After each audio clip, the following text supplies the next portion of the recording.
नमस्कार दोस्तों। इस वीडियो को ना पूरा ध्यान से और अच्छे से सुनिएगा। कहीं ना कहीं आप वीडियो ना आपको सोचने पे मजबूर कर देगी। तो स्क्रीन पे जो आप चेहरा देख पा रहे हैं ना, ये है मोहम्मद जुनैद। कहते हैं ना, कुछ लोग को पड़ी हुई लकड़ी लेने की आदत होती है, तो उसमें से भी एक जनाब ये भी हैं। इन्होंने भी एक लकड़ी जो कि फालतू इन्होंने अपने पिछवाड़े में ले ली है। ली कैसे है कि थोड़ा सा जनाब के बारे में जानते ही हैं। सादरा दिल्ली में, दिल्ली के रहने वाले, जो कि सादरा दिल्ली में अपनी छोटी सी मोबाइल की दुकान चलाते हैं। और भाई साहब, जब से ये प्रोटेस्ट चालू हुआ है ना, तब से ये ना मसीहा के रूप में निकल के आए हैं। कैसे कि जब से प्रोटेस्ट चालू हुआ तब से ना इन लोगों के बिना वहाँ मस्त खाने पीने की व्यवस्था की कोई दिक्कत ना हो, पूरी जिम्मेदारी इन्होंने संभाल लेगी। तो डेली ना, जो डेली वहाँ पे 8 से 10 हज़ार रुपये, 10 हज़ार लोग जो वहाँ पे इकट्ठा हो रहे थे ना, इन्होंने उनकी भूख मिटाने का जिम्मा इन्होंने ले लिया कि हम आपको, आप प्रोटेस्ट करिए, हम आपकी भूख मिटा के रखेंगे। कोई दिक्कत नहीं, टेंशन फ्री होकर आप लोग मस्त आप करिए प्रोटेस्ट, है ना। नॉर्मली अगर माना जाए ना, डेली का वहाँ पे जो खर्चा आता था 8 से 10 हज़ार लोगों का, लगभग 10 से 12 लाख रुपए का आराम से हो जाता होगा, है ना। नॉर्मली अगर हिसाब लगा के हम लोग चलते हैं, क्योंकि जो उन्होंने अरेंजमेंट वहाँ पे किया था उसके अनुसार, जैसे कि सुबह चाय पकौड़े भी भाई साहब देते थे, दोपहर का लंच भी देते थे, है ना, शाम को स्नैक्स, रात को डिनर, साथ में ठंडा पानी, flavoured milk, sandwich, cold drink, biryani भी मिलनी तो थी ही, क्योंकि जुनैद भाई जो हैं, बिरयानी तो बनती है। जुनैद भाई को बिरयानी नहीं मिला तो बेकार ही है।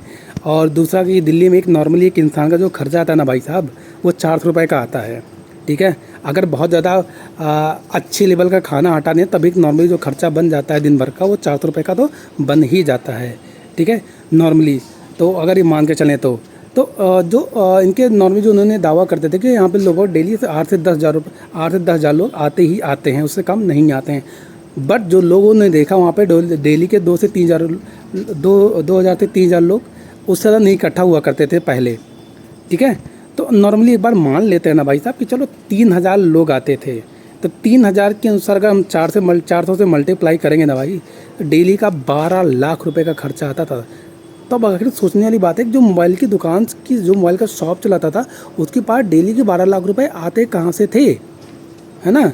तो जो ये मसीहा खुद का घर चला, जो सही से नहीं चला सकता है मोबाइल का, भाई दुकान नॉर्मली चलाने, दो मोबाइल दुकान चलाता है, नॉर्मली अपने घर का खर्चा भी सही से उसका नहीं चल पाता है, ठीक है।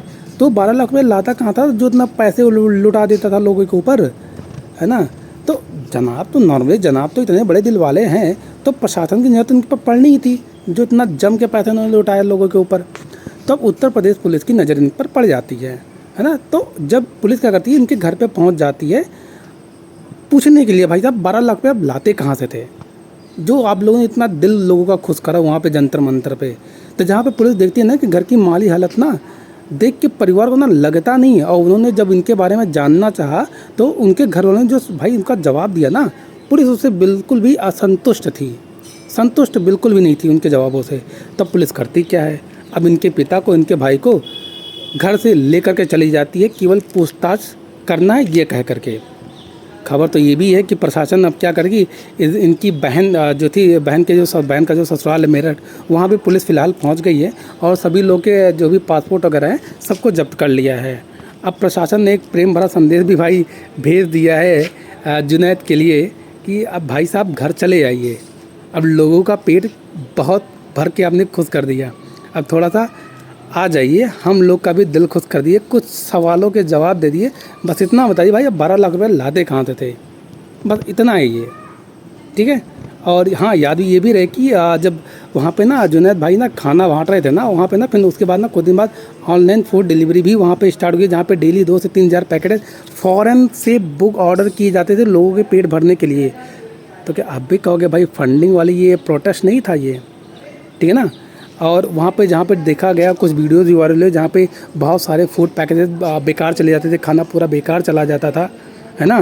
तो कुल मिला के बात इतनी सी है कि जनाब ने फालतू पड़ी हुई लकड़ी अपनी ज़िंदगी में ले ली कुछ पॉपुलैरिटीज़ लेने के लिए, है ना।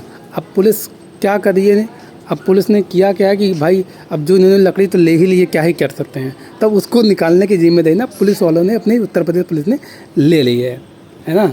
तो बात अब पुलिस यही जानने का प्रयास कर रही है कि जो शाहीन बाग में अपने लोगों के लिए बिरयानी गिराता था, ठीक है, आजकल वो काफिरों के लिए पिज्ज़ा और बर्गर क्यों गिराएगा भाई। विनोद, सोचने वाली बात है ये। बाकी तो योगी जी की पुलिस तो खातिरदारी में कोई कमी वैसे भी नॉर्मली रखती नहीं है, और उम्मीद करते हैं इनके लिए भी नहीं रखेगी। तो एक सीधा सा सवाल ना जुनैद भाई से एक और है, तो क्या जुनैद भाई के पास क्या कोई सोना देने वाली सोने का अंडा देने वाली कोई मुर्गी है क्या, जो रोज़ 12 लाख रुपए चले जाते हैं उनके अकाउंट में? और अभी साथ में ना कुछ लोग और भी कमेंट में आके बोलेंगे, भाई ये सब स्टूडेंट के लिए कर रहा है वो, है ना, तेरे मेरे भरे के लिए कर रहा है ना। कुछ ज्ञानी ये भी सब बोलेंगे, अरे हम सब चंदा दे रहे हैं। भाई ना चूतिया उसे बनाओ ना जो चूतिया बनने लायक हो। फिलहाल मेरे से ना तो चूतिया वाली बात मत करना, क्योंकि ना वहाँ पे ना ये जो प्रोटेस्ट ना स्टूडेंट के लिए था, और वहाँ पे जितने भी स्टूडेंट हैं ना, फ़िलहाल तो मुश्किल से कुछ ही परसेंट तो स्टूडेंट्स हैं, बाकी तो 70 से 80% तो ये फंडेड प्रोटेस्ट था, जहाँ पे लोग 99% भाड़े के टट्टू वहाँ पे आए हुए थे ना। तो भाई साहब जो स्टूडेंट वहाँ पे आए हुए थे ना, उनके फ़ोन का रिचार्ज उनका बाप कराता होगा।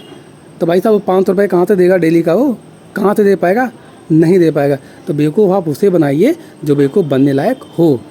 आप अंधे बेवकूफ़ जिसे बना सकते हैं आप उसे बनाइए। फ़िलहाल आप मुझे तो नहीं बना सकते। एक पढ़े लिखे युवा को ना बेवकूफ़ कभी नहीं बना सकते हैं।